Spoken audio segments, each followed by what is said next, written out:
So thank you again for joining us. We're going to start really simple here. And where did the idea come from to write this book?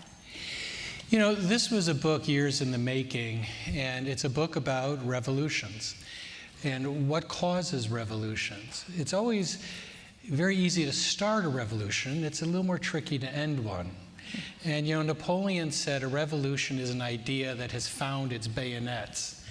And the question is, once that idea takes hold, how do you put the bayonets away? And the story of revolution that I trace from Athens all the way through the Russian and Chinese revolutions in this book is that revolutions, in fact, often result in tyranny. And that's why the book starts by quoting a figure from the French Revolution who said that revolutions, like Saturn, devour their own. And that line was actually used by Thomas Payne and others because they were painfully aware of this. And the framers didn't want to replicate the Athenian democracy, because after all, the Athenian democracy didn't last very long, and it ended up in tyranny. So they were aware that democracies can become what Benjamin Rush said were mobocracies, that they could devour their own. And one of the people that understood that probably better than most was Thomas Payne, because he was one of only two of the main figures in these revolutions who played a role in both revolutions, the other being Lafayette. But for Thomas Payne, he watched a revolution devour itself. So one of the things I ask in the first half of the book is, what were the unique elements that came together at this moment? You know, it's a moment that John Adams referred to as 13 clocks striking as one. You know, so even at the time, the founders understood that what was happening here was something different. But I try to look at why one revolution, these two contemporary revolutions, why one revolution became the oldest, most stable, and most successful democracy in history, and the other became a bloodletting. It became the terror. And if we can understand what we were then I think we'll have an answer of what we need to be at this moment. Well, and as you said just a moment ago, you know, you talked a lot about Thomas Payne in your book. You know, and when we think back to the Declaration of Independence and the founding of our country, we think of Washington, and we think of Jefferson, and we think of Hamilton, and we joke about John Hancock. And I don't know, maybe this audience is obviously quite smart, but how many people remember Thomas Payne, or they remember common sense, but they don't really remember what he did as part of the revolution? And yet your book, time and time again, goes back to the importance of Thomas Payne. Can you talk a little bit about him and what you found in your research? Yeah, you know, it's funny because Thomas Payne, even in his time, was sort of shoved to the side. He wasn't a founder even to the founders' generation. They preferred Thomas Jefferson, you know, tall, erudite, educated, handsome, and a slave owner. Mm-hmm. Payne was none of those. In fact, Payne was vehemently anti-slavery. But Payne was vehement about many things, and he was very difficult to admire up close as opposed to afar. But what makes him intriguing, in my view, is that he was the most revolutionary of the American Revolution. He was the most principled, in my view. He was incredibly courageous. And he was irascible, and he was reckless, and he was incredibly obnoxious. And, you know, in the book, I mentioned I'm a film noir nut, and I try to explain my feelings about Payne towards the end of the book. And I actually quote from one of my favorite film noirs. I watch film noir. I have to play something in the background to work. I'm one of those people. And it's always film noir, which drives my children crazy. And probably the best single line ever delivered in a film noir was delivered by Robert Ryan to Joan Fontaine. And she was the ultimate femme fatale, just devourer of men. Every man in her life she lied to and destroyed. And Robert Ryan thought that he was the one exception and spends this glorious night with Fontaine and then wakes up in the morning and realizes that she's lied to him too.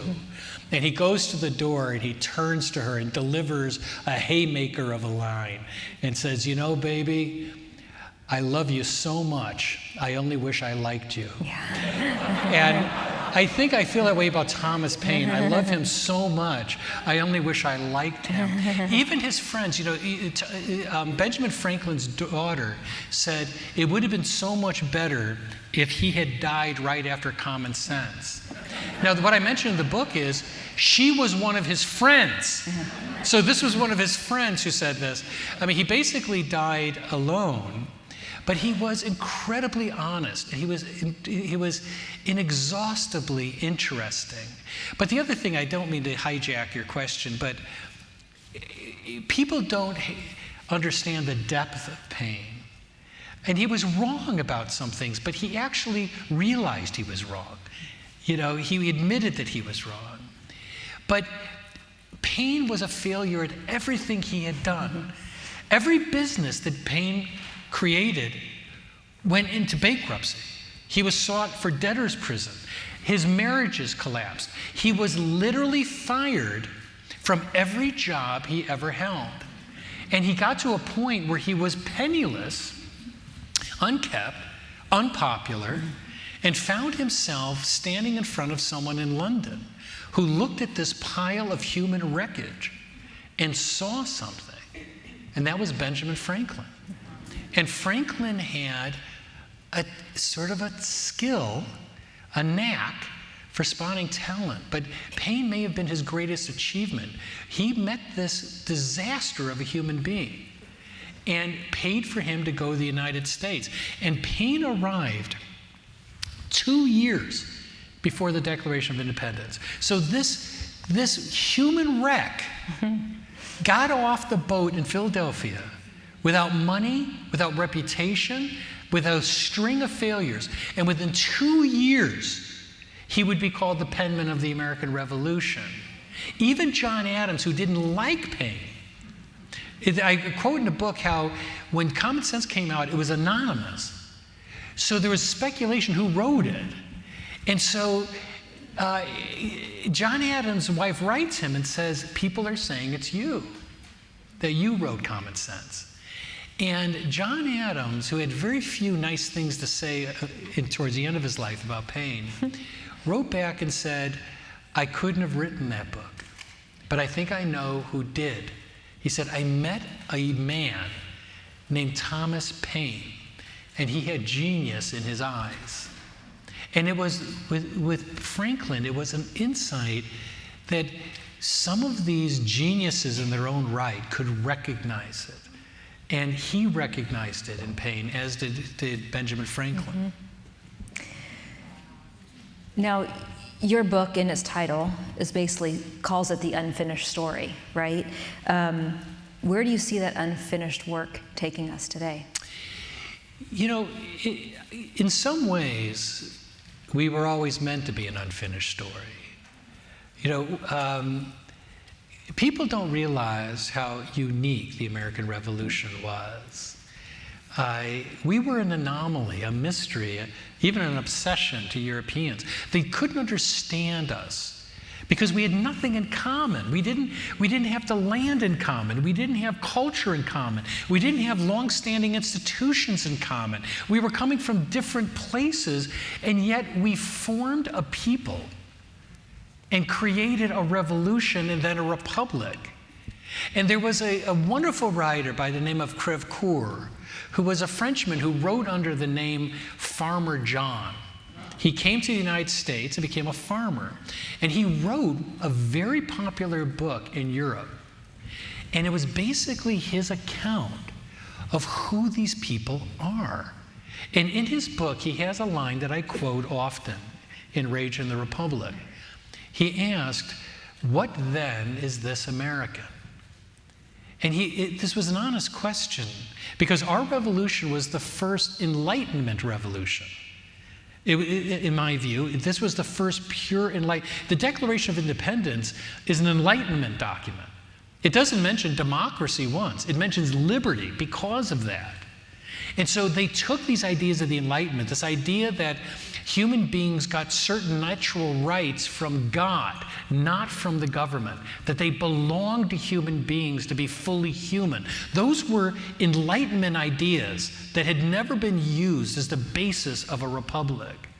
So, of course, so what then is this American?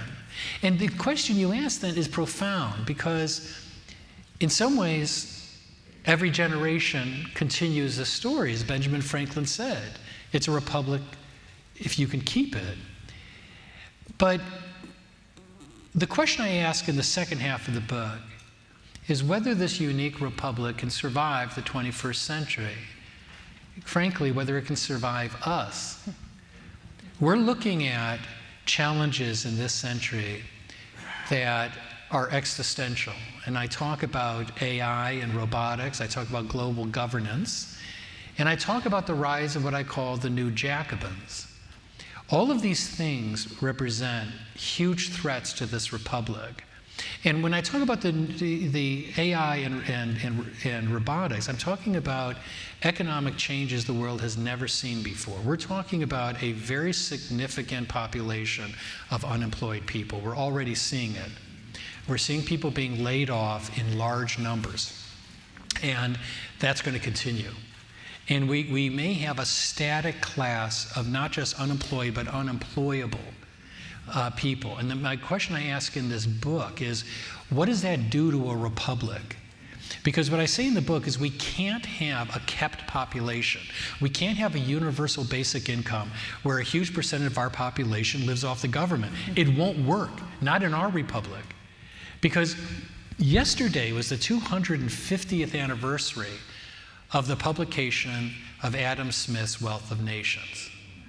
And when that book came out, it was not a hit in Europe, and certainly not in Great Britain. It was a hit here. The founders immediately recognized that what this Scotsman was talking about was the perfect economic theory to be the companion of their political theory. They realized that you can't have true liberty, you can't be truly independent unless you're financially independent. You cannot be dependent on the government. So what I talk about in the book is I expect that politicians in this country, I'm quite confident, are going to make a series of enormous mistakes. And that includes they're going to try to subsidize industries that are being replaced and to preserve jobs that are not coming back. And that's a huge mistake. What I talk about is that we have to preserve this, and this is the unfinished story, what I call a liberty-enhancing economy. We have to create new opportunities based on capitalism, based on markets, new opportunities for people to not be a kept population. And we cannot be a population that's an arts and crafts population where the government just pays us to blow glass and learn how to make pottery. That won't work in this republic. That's not the citizen we need. And so that's the unfinished part of this story. Well, so you keep, rightfully so, talking about our republic. I think if you ask a lot of people, and perhaps a lot of young people, what we live in, they're going to say we live in a democracy. Of course, the founders framed it as a republic.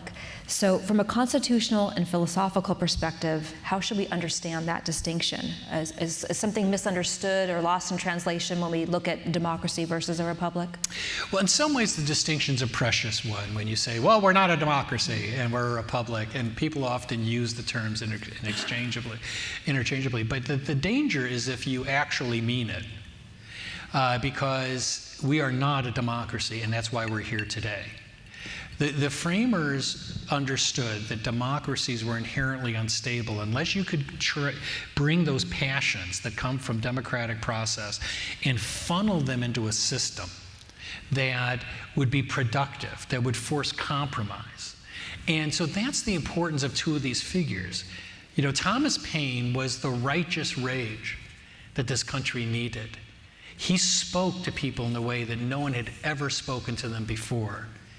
They needed him, and he brought them to revolution. He knew what it would take. to move a people to revolution. But James Madison was the pious logic. He knew what it would take to move a revolution into a republic, and we needed both of them.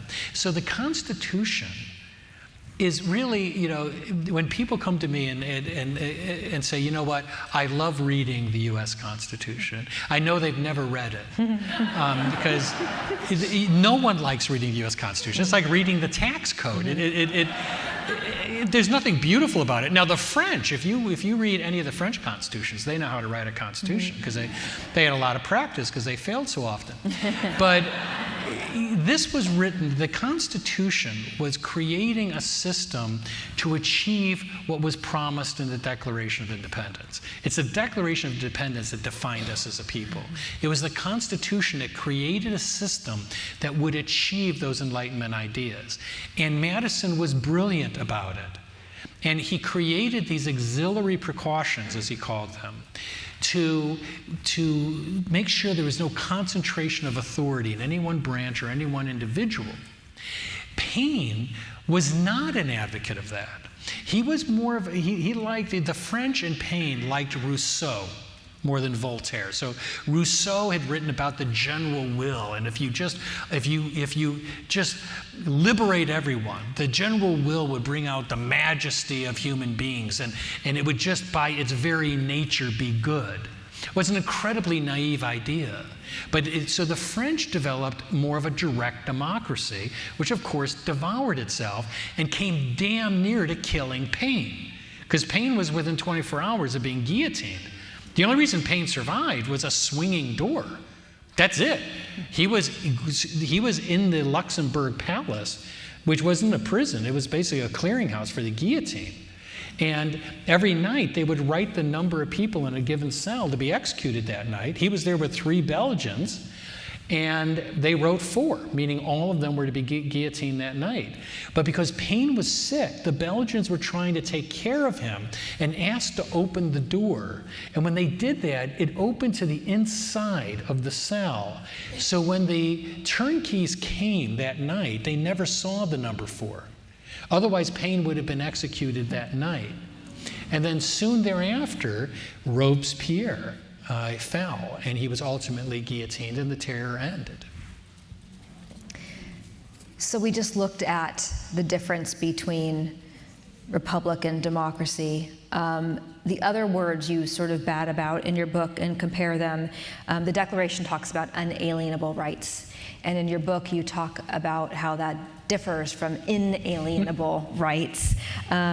So can you maybe talk about that? Or is there a danger in sort of thinking one way or the other? No, there's not much of a danger, but it's very interesting. If any of you saw the musical 1776, which is a great musical, I do have a bone to pick in that, with that musical in the book. I don't like how they portray James Wilson, for example, as a sort of a weakling, which was totally unfair. James Wilson was a brilliant and courageous person.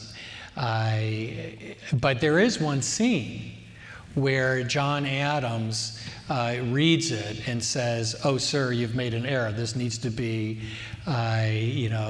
inalienable."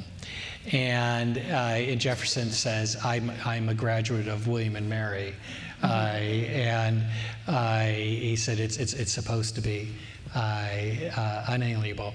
And then Adam says, "That's okay, I'll just correct it at the printer." It does appear that that was done. The difference is that, in my view, actually, inalienable is correct, but the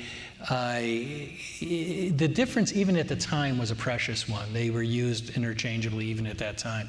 But inalienable really did capture the fact that this was something that couldn't be separated from someone. And in my view, that captures the Enlightenment basis of the Declaration of Independence. These rights belong to you as a human being. It doesn't matter where you are. It doesn't matter what the government is, does, or says. These are your rights because they are human rights. They are rights given to you by God. And that was captured in the Word.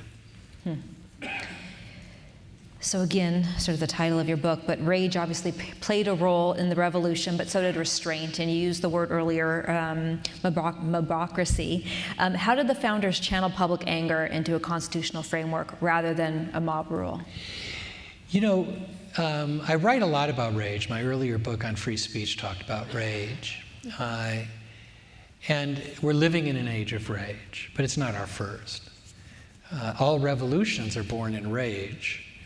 The Boston Tea Party was a moment of rage. That's what's weird about rage. You know, if you agree with rage, it's righteous, and if you don't, it's dangerous.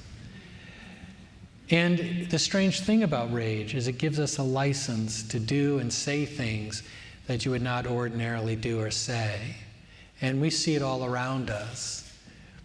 What people won't admit is that they like it, that they need it, and that rage is addictive and it's contagious. You know, when I was covering the Trump trial, I walked out of the courtroom after the verdict, and there were people literally dancing in the street. It was sort of a celebration of pure rage. But the thing is, you don't have to fear rage. It's the response to rage you have to fear, which is sometimes censorship or oppression. What our system did was to take that raw energy and funnel it. And that's where Madison's genius came out. The French never had that opportunity. You know, Payne went to Paris, and he actually worked with Lafayette. They had met each other earlier, but they really got to know each other in Paris. And they worked with the moderate wing of the Jacobins, who were called the Girondins. And the Girondins and Lafayette and Payne tried to develop a moderate constitution. But throughout the French Revolution, they were outmaneuvered by the more radical, what they were called the Mountain, and that was Marat and Robespierre.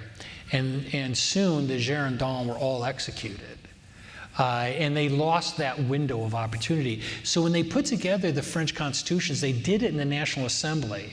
They didn't do what the framers did, which is sit in Philadelphia and have a very intellectual discussion as to creating a system that could withstand the pressures and passions of a democracy. They didn't get that, and so they fell apart. They didn't have those auxiliary precautions, and Payne eventually realized that he was wrong. And this is the reason I love Payne, is that he came to realize that we do need that. And he came to realize in a major way, you know, when all of the Girondins were being executed by the dozens, he ended up going to an inn outside of Paris with 7 of his only remaining associates. And one by one, they came and collected them from the inn. And eventually, they even took the innkeeper and executed him. And it left Payne alone in this inn as he waited to be arrested. And then finally, the knock came.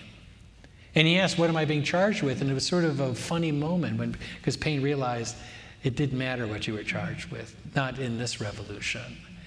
But he had come face to face with the folly of Rousseau, the folly of a pure democracy. Speaking of rage, in today's society, do you think sort of the anonymity, in fact, that word came out wrong, but of social media sort of pushes that rage further or faster? It does. I mean, social media certainly magnifies and heightens the rage.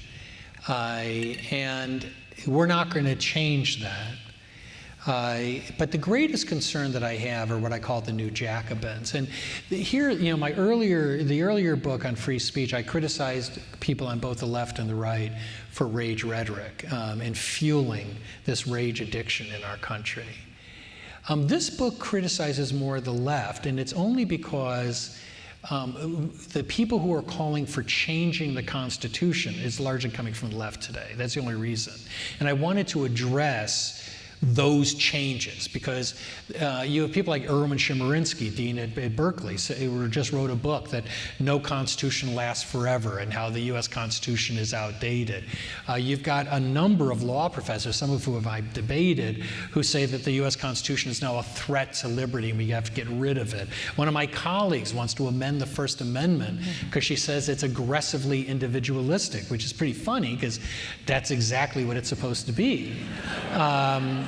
And so I focus on those because the very things they want to change, impacting the court, trashing the U.S. Constitution, changing the Senate, Those are the very elements I identify in the book that we are going to need to get through the 21st century.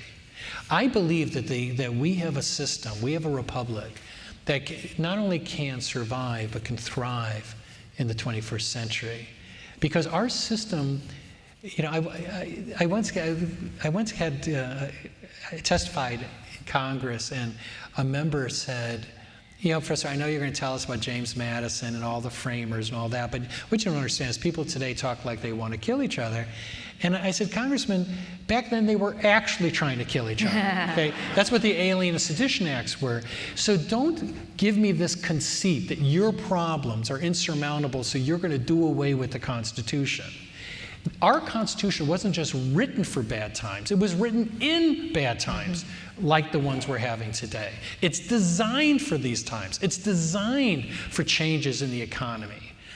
We can thrive in this environment. I am less confident. I just spoke in Prague not long ago, and one of the EU members said, you know, your book, you seem confident about the US system, but not as much ours. Is that a fair reading? And I said, I'm surprised, because I thought I made it perfectly clear that I didn't think yours would survive. Because I do believe that the EU is going to fail in spectacular fashion, because you've destroyed the very elements that I find in the first half of the book. If I'm right about that, then no, you will collapse, because you have gotten rid of all of those structural elements by going to global governance. And my concern is not that you're going to collapse, is what comes afterwards. Because when we've seen systems collapse, we usually see tyranny as a result. When the French Revolution collapsed, they got Napoleon. So the question is, what follows you? You know? And your book does talk about that, the number of professors and students on college campuses who are calling the Constitution a cult. Yes. And want to get away from it. It's incredible. In fact, I talk about in the book that when I was writing the French section, I was in my office, and all of a sudden I heard guillotine, guillotine, guillotine. I felt like I was being pulled into the pages of my book. And I realized it was coming from outside my window. And the students, there was a pro-Palestinian protest, and they brought a guillotine to the Commons, that they were saying they're going to try the president and provost and cut their heads off. And they didn't mean it. We hope. I don't think they did. But there is that moment of doubt when you sit there and you think, just that moment, could it ever happen here? Is it possible that this republic might not survive us? And the answer is that it is a dangerous conceit to believe that this republic will last forever. Every generation, as Benjamin Franklin said, has to keep the republic. But the fact is that when you listen to these kids and they hate the Constitution, which they don't understand very well, you're sort of left again, you know, with the question that Crev Kaur asked. What then is this American? What are we? You know, what were we then? And what are we now? We have to be able to answer that question, or we won't survive this century. And what I suggest in the book is that these are revolutionary times. But we are a revolutionary people, and we have to understand why we still are revolutionary, why what we offer the world is still something new. And that's why I love Thomas Payne. You know, I talk in the book about art like Grant Wood's American Gothic. And I ask a question about that painting. You know, that painting came in second in a competition in Chicago. It was only preserved because a donor at the Art Institute bought it for them for nothing. It's still hanging there. And many people think it's the husband and a wife. It actually, Wood wanted it to be a father and daughter. Actually, he's not a farmer at all. The guy holding the pitchfork was Wood's dentist. But the question I ask is, why did this resonate in Chicago? Why did it resonate in urban dwellers? Why does it resonate today? And at first I thought, if you look at Adam Smith, Thomas Payne, Thomas Jefferson, they all believed that the key to preserving a republic and liberty was an agrarian economy. They loved agrarian economies because, particularly Smith thought this is great because all you have to do is you plant your own food. No one can stop you. You plant food, you grow crops, and you sell it. You produce wealth. So you can produce your own wealth. And that was different from that calcified social structure in Europe. Here, you could make yourself wealthy. But obviously, we're not an agrarian economy anymore. We are much more complex than that. And the American Gothic still appeals to us. And the question is why? And what I suggest is that there's something about their look. There's something about that farmer and what we thought was his wife. There's a certain defiance, a confidence, a self-preservation, an independence that appeals to us. It's not what they were doing, it's who they were. And that's why Thomas Payne may have been the quintessential American. Yeah, he came here 2 years before the Declaration. But he came here to be someone new. He even added an E to the end of his name. He was reinventing himself. He came here and he said, there is a special something in this country. And he wasn't just talking about being a new, unexplored country. He was talking about the fact that this was a country where people could pursue their own manifest destiny. They could be the people they wanted to be. That the greatest creation in their life was themselves. And that is what drives Americans today. That's why we can't be a kept population. That's why we have to preserve a liberty-enhancing economy. Because that's what defines us, is our ability to pursue our own manifest destiny. So I'm going to read a quote from President Reagan, and then I'm going to tie it into your book. He said in 88... Where he said he loves the book? He did. How did you know? I was so touched by that. I saw it in yes, it's in the thanks, cover yes, of your book, yes. Yes. He said, there are people who try to will freedom away. They try to legislate it away. Worse yet, they even go so far as to deny the validity of certain segments of our freedom. We call this idea socialism.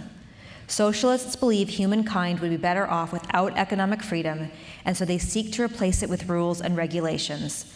And if there's one tragic lesson the 20th century has taught us, it is that the social engineers cannot tailor the human soul to fit the fashions of the present day, no matter how they try. For the truth is, men cannot design humankind. And then he finished with, the world has come to acknowledge that socialism is a failed ideology. Now, it seems like the world is starting to, yes, right? Parts of the world, parts of New York, parts of America are turning back towards socialism. And your book does discuss the anti-capitalism market and the shift of young people towards socialism. How do we right this shift? No, it's a great quote from Reagan. And I talk about socialism in the book. Largely, we're seeing polls now where a huge percentage of young people say that they prefer socialism, not just in this country, but in Great Britain and other countries. In Great Britain, a supermajority says they're in favor of nationalization of industries. And the fact is that this is a generation that has no knowledge, no memory, no experience with the socialist systems that collapsed in the 20th century. They never saw it. All they see is people like Mandani, who is saying things like, I'm going to introduce you to the warmth of collectivism. Well, he took those lines he uses directly out of past socialist movements like Mitterrand in France. I mean, Mitterrand made the same arguments. And he was so sure that the socialist paradise was at hand, he even appointed a minister of leisure Because he told the French people, we have to have someone to tell you what to do with all the time you're going to have in this socialist paradise. And of course, France's economy collapsed, as did the economy in Great Britain when it embraced socialism. Socialism has been a failure throughout history. The only way that you can get a socialist movement is to wait for a generation that has no memory of the prior systems, which is what we're looking at today. And so the question is, how do we avoid this cycle? And the answer is that we have to educate young people. It's one of the reasons, by the way, I love the Trump accounts. I think the Trump accounts may be the single most important legacy of the Trump administration. Because, these are accounts that are going to show young people that if you put away money, if you invest money, if you save money, that you can accumulate not just wealth. It's not about wealth. And that's what we have to tell young people. It's not who has the more things. It is what the founders believed, that is, in that wealth is your independence, your separation from the government. And with that independent wealth, you can be whatever you want to be because you have the ability to be that person. And that's what we have to make people understand. I think that the young people are not a write-off. I honestly do. I think that you're seeing changes now among some young people, particularly those that now are looking at getting a house, right? Who actually have jobs, and they're like, wow, this is not what I thought I was making. Those kids are beginning to realize that this affects them and their future. So I love the Trump accounts, but we have to really build on that. So although I have a ton more questions, I'm just going to ask one more, and then we'll turn it to the audience so that you all have time to ask a couple of questions. But we talk a lot about civility. And so how do the Founding Fathers reconcile their disagreements while still maintaining civic unity, and what lessons could we apply that for today? It's a great question, and I don't think we should gild the lily on the framers. They also yielded to rage. I mean, John Adams proved one of the greatest hypocrites ever to be in the White House. He through the Alien and Sedition Acts, wanted to execute his opponents. Jefferson pardoned all of those journalists, the congressmen, and others. Of course, they were all Jeffersonians.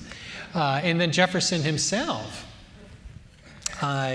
used sedition against some of his political opponents.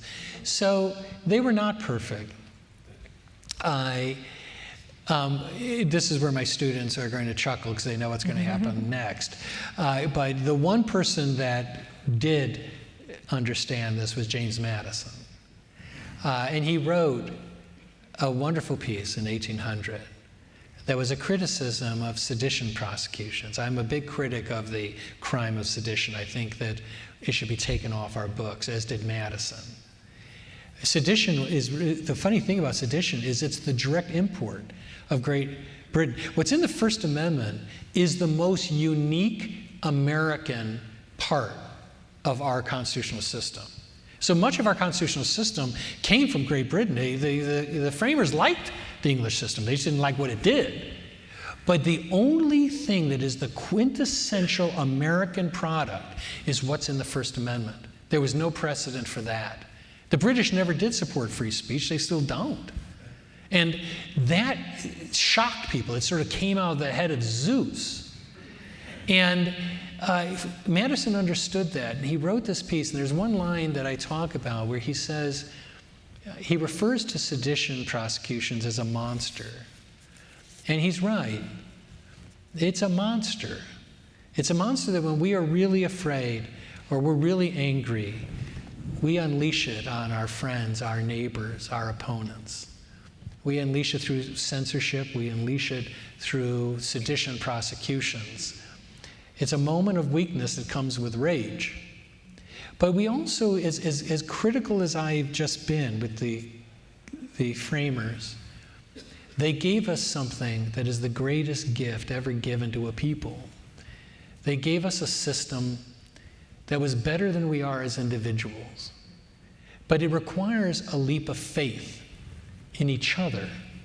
And what I say in the book is that the real crisis today is not robotics, AI, global governance. It's a crisis of faith. We are losing faith in the system that brought us here. And because of that, we're losing faith in each other. We have to find it. And I think that we have to be able to answer Krivkor's question of what then is this American, what then are we? But we'll only answer it if we sort of commit ourselves to each other, that we have nothing in common except a legacy of ideas. We have a unique republic based on a legacy of ideas and the Enlightenment. And that is why we are going to thrive in the 21st century. That's a great answer. Yeah. Thank you. So we are going to turn to the audience. There's a handful of staff with microphones. Please do wait for that microphone to get to you, because it's the only way that people watching at home can hear you. Maddie, we can go over there.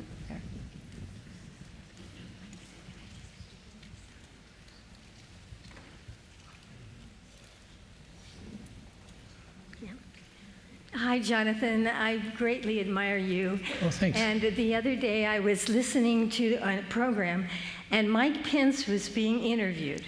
And I thought, I'm going to see Jonathan Turley. And so I'm going to ask him this question. In 2021, what would your counsel have been to Vice President Pence about certifying the election? And knowing what you know now, would it be the same? Thank you for your wise opinion, and that don't worry, it won't go beyond this room.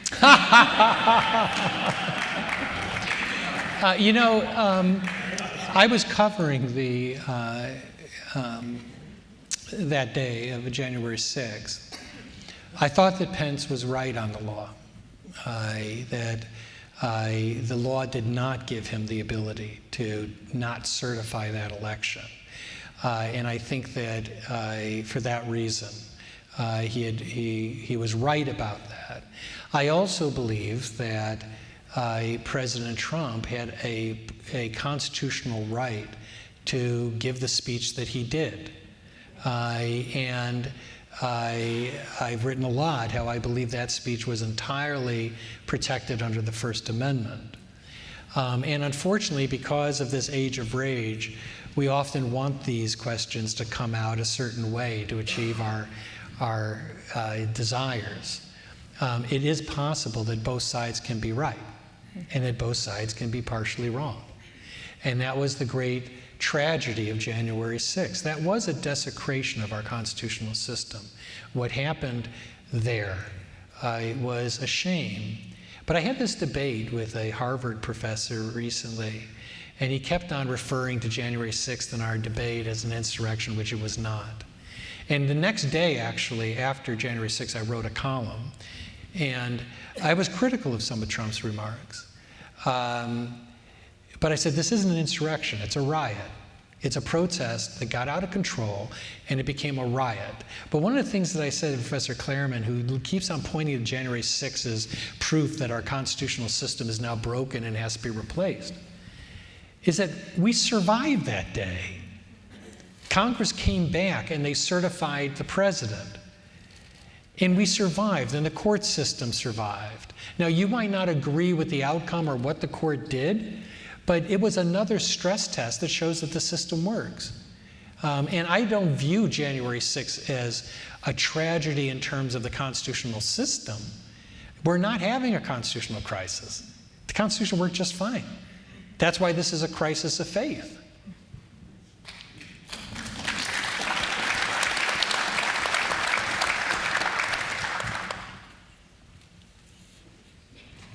Thank you for being here.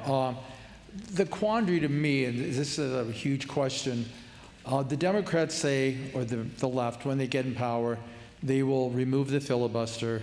They will make statehood for the, Washington, D.C. and Puerto Rico. They'll pack the Supreme Court. So the temptation for the right side is to, well, let's do this first before they get us.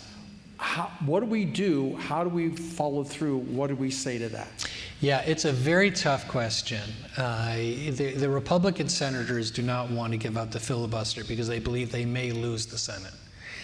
And they believe that there are enough Democratic senators that might hold the line on the filibuster. Now, they may be wrong about that. But I talk in the book about how important these minority rights are and how important they will be in the 21st century.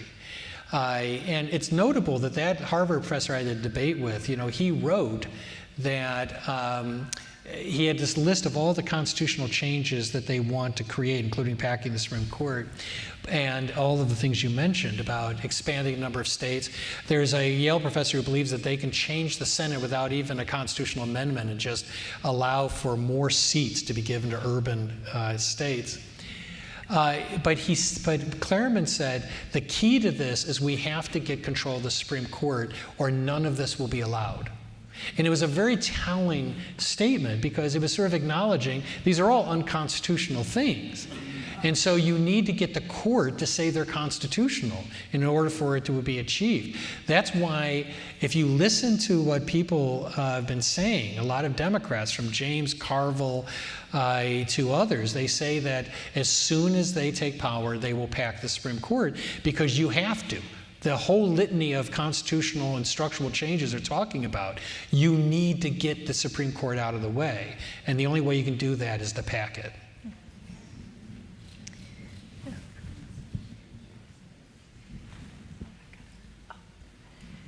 Can I stand? Yeah, of course. Hi, sorry about that. I teach junior high, 7th and 8th grade. A real teacher. Well, my students might argue with you about that, but, and I teach history, primarily world history, but I also teach what I lovingly refer to as my knucklehead class. These are students that are this close to being kicked out of school because they can't manage themselves. And so we've gotten a strong relationship, and so since the world has gone so crazy, they decided they want to start talking about these things in our class. Venezuela, Iran, all of these things, the ICE issues. And so I said to them, well, we can only do this if it's all evidence-based, and we do philosophical chairs and all of that kind of thing.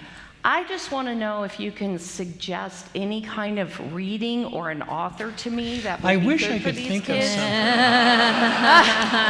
So maybe a chapter. I just wish there was a book that was more recent.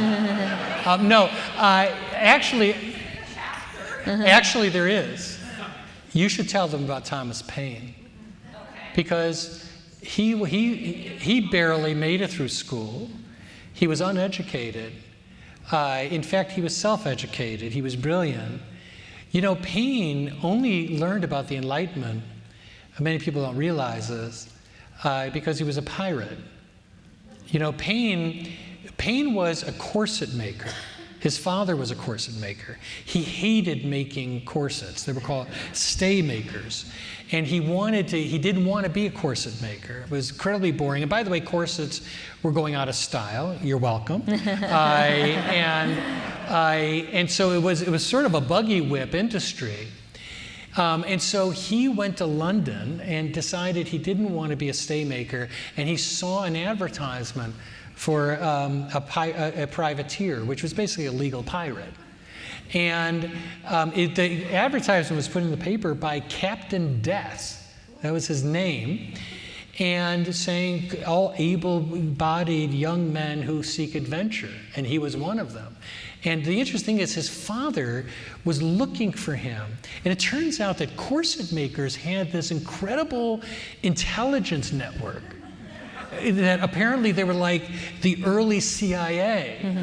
And so he put out the word among stay makers, corset makers, find my son. And they contacted him and said, we found him. He's on this ship. He's going to be a pirate. So his father goes to London, gets on the ship, and convinces him to get off. And that's why in the book I explain that the American Revolution was saved by corset making. Because that ship and Captain Death sailed off and ran right into a French privateer named the Vengeance. And of 140 sailors, the French killed all but 14. And Payne probably would have died then and there. But his father got him to join a corset maker again, and Payne hated it again. And this time, he answered an advert that was leaving that week. And he joined a privateer. And it turned out that was the right ship, because they had a series of naval engagements, and they took 6 French frigates or ships. And because you were a member of the crew as a privateer, you would get a percentage of 1%. But it would give Payne something that he had never had before, money. And he used it to basically take university classes teaching the Enlightenment. And that's where Payne got all these ideas that went into common sense. I would tell them about Payne. You know, we often forget how great these figures are. And you have to forgive me for hijacking this, if you don't mind. Years ago, the State Department, when the Eastern Europe, when the Iron Curtain fell because of Ronald Reagan, it produced all of these independent Eastern European countries. And a brilliant idea came that we would be really well served if we could get them to adopt the US civil and constitutional system so that we could be compatible. And one of my former colleagues, Jerome Huet, was heading a French institute that did the same thing. So we would bring in all of these ministers, sub-ministers, and teach them about the US system, and I would teach them about the constitutional system. One time we had tried it with Afghanistan, and it was a failure. So then the State Department said, we're going to try again. We made a mistake. We realized in Afghanistan the power is with the militia. So we're going to bring in these people from all the rival militias, and you're going to teach them about the US constitutional system. It was the worst class ever, because I had these 6 or 7 guys, and you would walk in the room, and by the way, when you walked in that room, you're like, whoa. I mean, these guys just had a stare. It was like, okay. I mean, these guys had been in the mountains their entire life killing people. Not exactly your ideal student body. But they hated each other, so they wouldn't talk to each other. And so after a week, the State Department guy said, I think we're just going really well. And I said, look, I've been teaching a long time. This is not going well. Okay? They haven't heard a thing I've said. They won't even look at each other. And he said, well, what should we do? I said, let's start again. And on Monday, I told them about James Madison, just as you should tell your students about Thomas Payne. And I quoted Madison for saying that if men were angels, no government would be necessary. And I tried to explain that Madison wanted to create a system that even if you had a nation of devils, it would produce good government, because men are not angels. And for the first time, they talked to each other. And they said something that I think was one of the saddest things I've ever heard. Because this one guy, after they talked to each other, turned to me and through the interpreter said, we want to hear more about James Madison. And I said, well, you came to the right place, brother, but why? And he said, because in my country we only have devils. And it was a very sad thing, but we often forget that we have something to offer the world that could make their lives better. That what James Madison was doing for us, he had the pluralistic nation, just like Afghanistan. He had to create a system that allowed a pluralistic nation to gel as one. So we often forget how these framers can still teach people, not just in our country, not just in your class, but in other countries.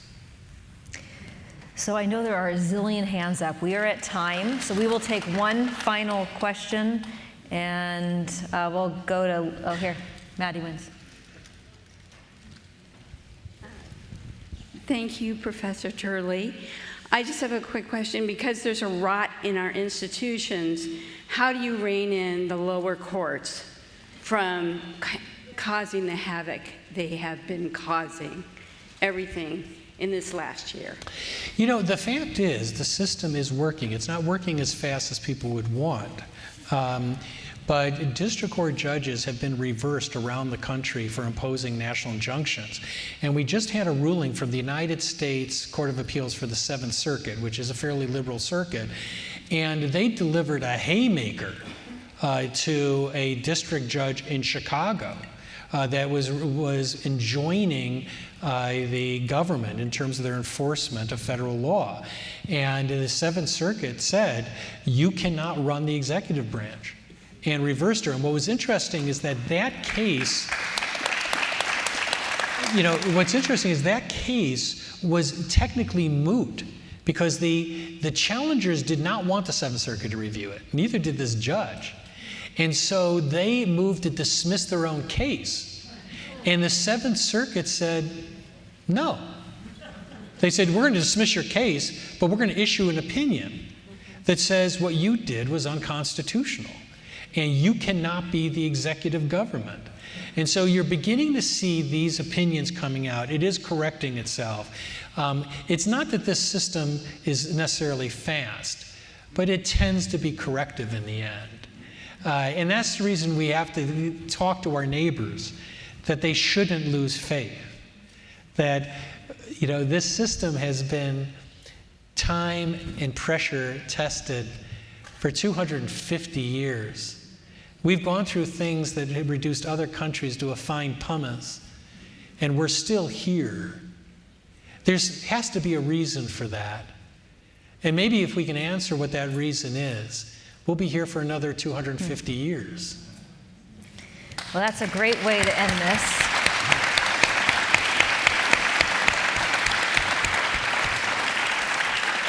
So just a reminder, Jonathan's now going to go to the museum store to sign copies of his book. If you haven't already purchased one, we are selling them in the store. Rage in the Republic. Go upstairs, meet him, shake his hand, get a book signed. Thank you so much. That was fascinating. Thank you very much. Thank you. Thank you very much.